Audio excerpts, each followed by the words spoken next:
morning, students. I am Dr.Gajalakshmi, Associate Professor, Economics Department. Today I am going to take the topic about the international economics, theories of international trade. That is a classical theory of international trade by cost comparative theory by David Ricardo. Ricardo concept of comparative cost. The economist David Ricardo in this book, Principles of Political Economy and Taxation, systematically represents the comparative cost theory. He emphasized that countries can gain from trade not only if they had an absolute advantages as put forward by Adam Smith, but also if they had a comparative cost advantage in production. Ricardo demonstrated that trade could take place even in the absence of absolute advantages provided there is a comparative advantages. The Ricardian concept of comparative cost. A country should produce and specialize in the goods for which it has the lowest and world output will be maximized, and advanced countries may be more efficient than an underdeveloped nation in every line of production, but its degree of superiority may differ from one commodity to another. According to Ricardo, the advanced country is said to have a comparative advantages in the commodity in which the degree of superiority is higher, and a comparative disadvantages in the good in which the degree of superiority is lower. Ricardo comparative model. Ricardo takes the two countries for his explanation, that is England and Portugal. Then Portugal having been said about in this table, 1 unit of wine production here that should be taken for 8 hours of production. Then 1 unit of cloth is a 90 hours of production. In England, 1 unit of wine production they should be taking 120 hours. In cloth, 1 unit of cloth that should be 100 hours. Ricardo comparative cost model. This is a two country, two produce model. Ricardo has England and Portugal as examples. The two goods that they produce in the example are wine and cloth, as these were the main production areas in the two countries.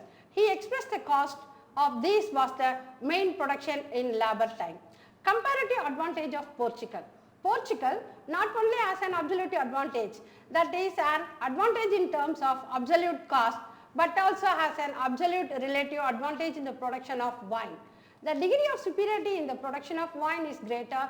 It can produce 1 unit of wine with only 67% of English effort, while it takes 90% of English effort to produce 1 unit of cloth. Therefore, Portugal is more efficient in the production of wine than cloth. Comparative advantage of England. England has an absolute disadvantage in the production of wine and cloth, but it has a lesser disadvantages in the production cloth.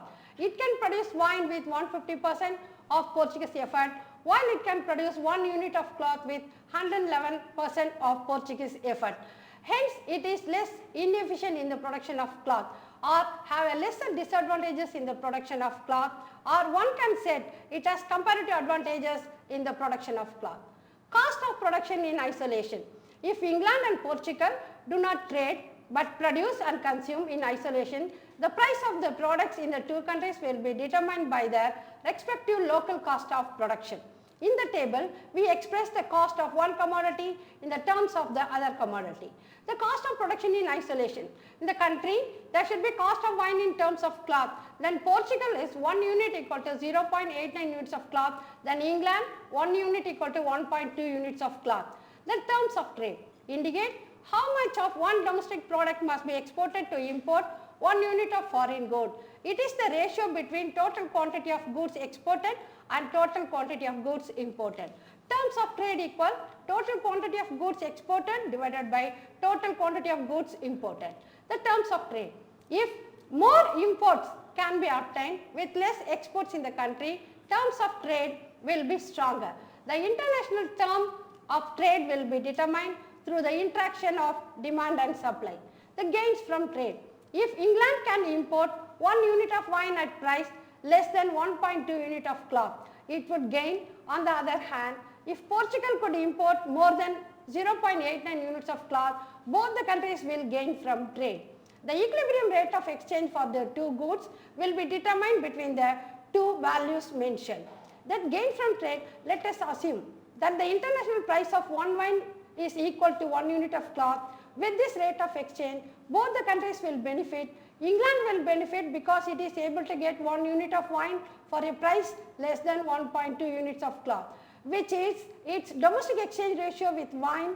Portugal will benefit because it is able to get more than 0.89 units of cloth for 1 unit of wine, which is its domestic ratio.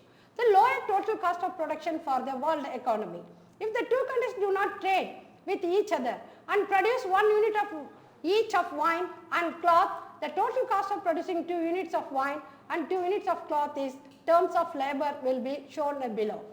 Then labor cost, that should be cost of production in isolation. Portugal, 1 unit of wine production should be 80 hours, that 1 unit of cloth production is 90 hours. That is total 170 hours for both the wine and the cloth. England having a 1 unit of wine production is 120 hours, then 1 unit of cloth production 100 hours, then total that is 220 hours for wine and cloth. The law of comparative advantage. When each country specializes in the production of the commodity in which it has a comparative advantage, it leads to specialization and division of labor. With this, the total world output of every commodity involved necessarily increases and all the countries involved become better off. The cost of production if countries trade. On the other hand, if the two countries trade on the basis of comparative cost theory, the total cost of production of 2 units of each product will be as given below. Then cost of production if the countries, that is the labor cost in production 1 hours for 1 unit of wine, that is Portugal 80 into 160 hours. The labor production in the 1 hour for 1 unit, that is 0. That is the total labor cost is 160. Then England, labor production in 1 hours for 1 unit of wine is 0. Then labor cost production in 1 hours for 1 unit of cloth, that is 100 into 200. Thank you.